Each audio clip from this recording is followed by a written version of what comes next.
O anak, halika manood tayo. Ang ganda ng palabas, oh. Halika na, anak. Ganun ba, Nay? O sige, manood na tayo, Nay.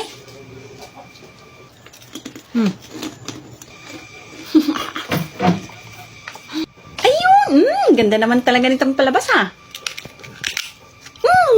Ganda naman ng pinapanood natin, Nay. Tapos mo na ba yung ginagawa mo sa kusina? Hindi pa, Nay. Hindi pa? Eh, ba't ka nanonood? Tapusin mo muna yun.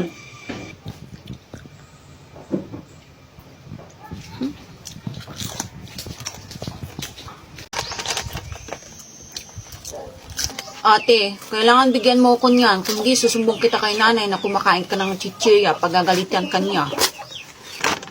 O, ito na. Huwag mo nang sabihin kay nanay, ha? Basta i-promise mo, bunso, ha? Huwag mo nang isusumbong kay nanay. Basta bigyan mo ko ng madami, ha? Kung di, isusumbong talaga kita kay nanay. Shh! O, ito na, oh. Yan, akin na.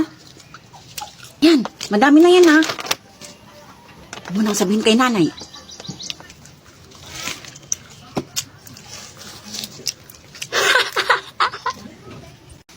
Lola, may pera ka po ba dyan? Ano bang bibilhin mo, apo? Pambili ko po ng tinapay, Lola.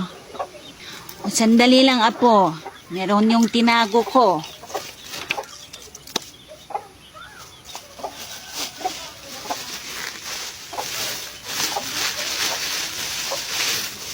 Sandali lang, apo, at kukunin ko.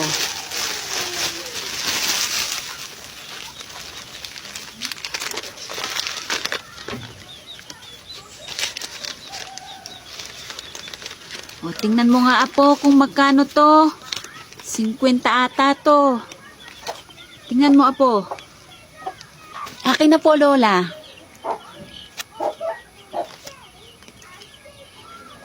Bente po to, Lola. 20 ba? O sige, sa'yo na yan, apo. Salamat po, Lola. Sige, bili ka na ng tinapay, apo ko. Ate, may pera ko. Sino nagbigay ng pera sa'yo, bunso? Secret, hindi ko sasabihin. Hati tayo dyan, bunso, ha? Ayoko nga. Bunso, may ginawa akong laruan. Gusto mo bilhin mo? Sandali lang kukunin ko, ha? Bunso, ito yung laruan, oh. Ang ganda, di ba? Wow, ang ganda naman ng laruan na yan, ate. O sige, ate, bibilhin ko na yan. Ito, oh. O, ito, akin na yung 50.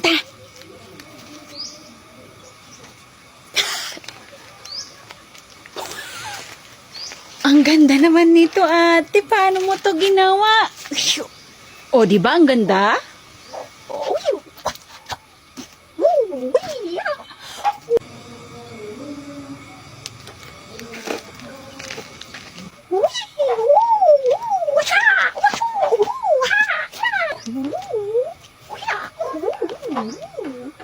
Ganda nito.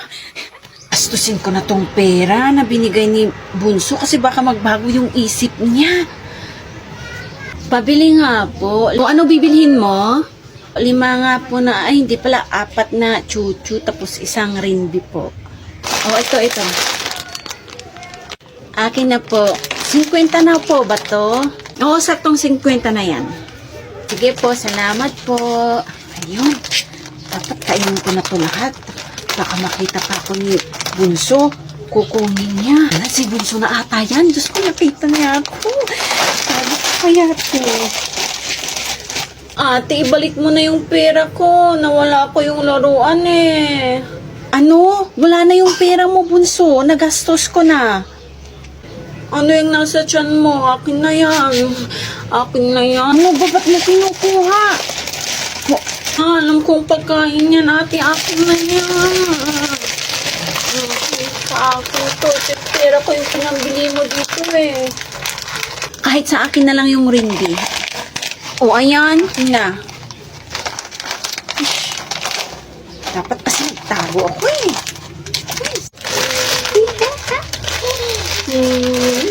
Ang dami sa akin.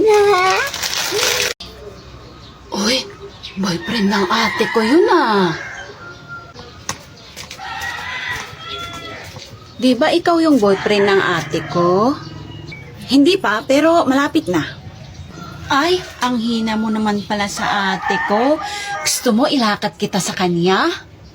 Oo naman. Siyempre gusto ko.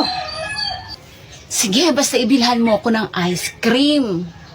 Walang problema. Sige, kukuha kita. Yes! Gusto ko yung vanilla flavor, ha? O sige, vanilla flavor. Alingling, isa nga pong ice cream, yung vanilla flavor. Bayad ko po.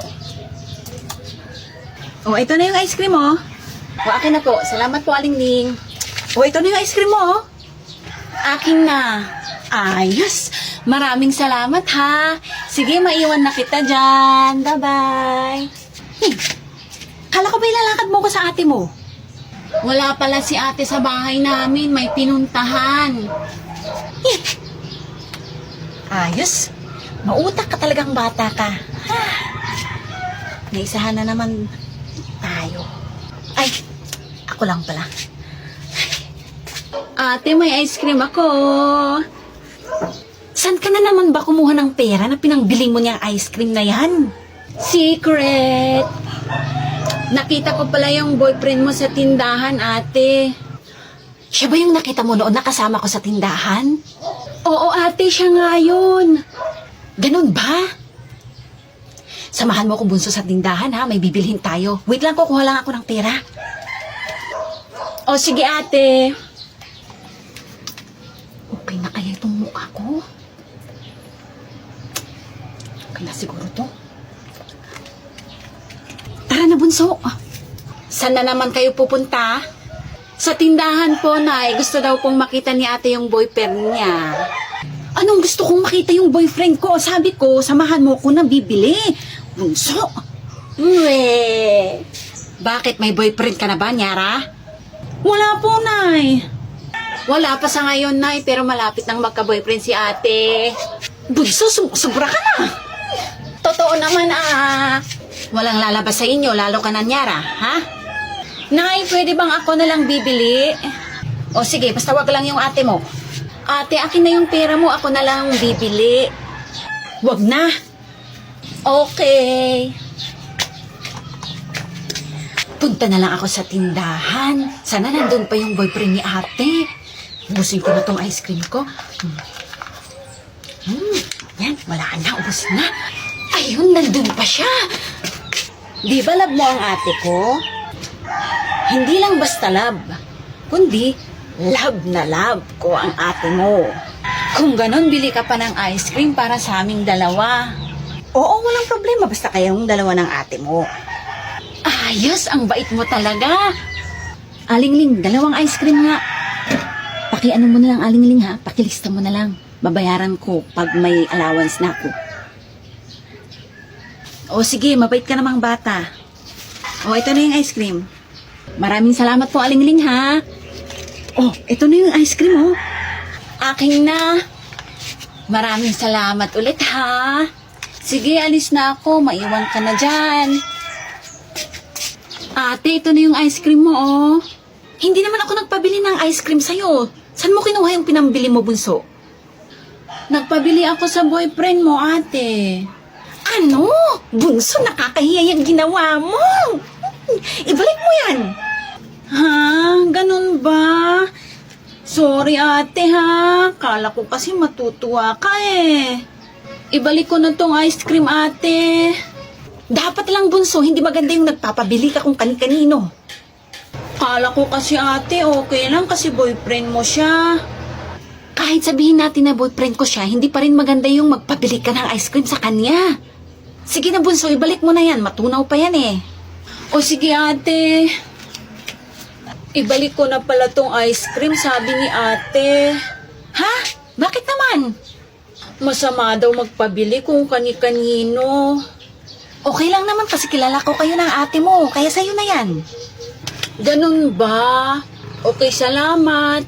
Pero last na to, hindi na ako magpapabili sa'yo. Okay, kung yan ang gusto mo. Sige na po, alis na po ako. Salia, ice cream ba yung hawak mo? Oo, ang sarap-sarap nga eh. Pwede sa akin yung isa? Ayoko nga. Hindi na kita friend. Wala akong pakialam, hindi rin kita friend. Diyan ka na. Damo.